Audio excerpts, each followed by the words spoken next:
Hello friends, good afternoon. সকলে কেমন আছো? আশা করি সবাই ভালো আছো। আজকে একটা চলে আসলাম নতুন মিনি ব্লগ নিয়ে। তো দেখো আমি অর্ণাকে ডাকছি, অর্ণা হাই বলছে সবাইকে।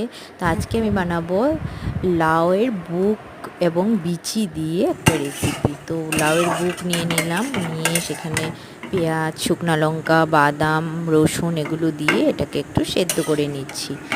তারপর সেটাকে আমি মিক্সিতে তৈরি করব, পেস্ট করে নেব সেটাকে।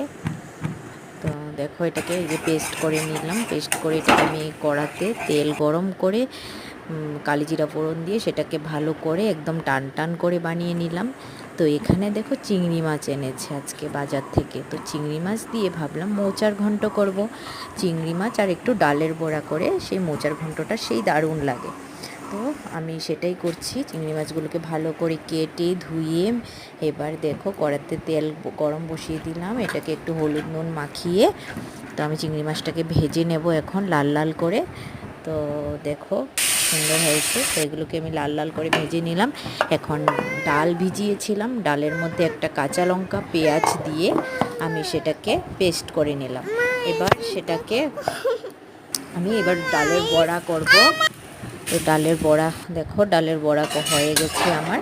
তো ডালের বড়া করে নিলাম। এবার আলুগুলোকে একটু সেদ্ধ করে নিই আমি, কারণ আমার সেদ্ধ না করলে ভালো লাগে না। আলুর মধ্যে অনেক ধরনের সার থাকে, সেই জন্য। তো একটা মশলা রেডি করব। সেই মশলাটার মধ্যে আছে আদা, রসুন, পেঁয়াজ, কাঁচা লঙ্কা, এটা একটা পেস্ট করলাম। এবার গোটা গরম মশলা সোমবারে দিলাম ফোড়নে, দিয়ে পেঁয়াজ রসুন এটাও দিয়ে দিলাম।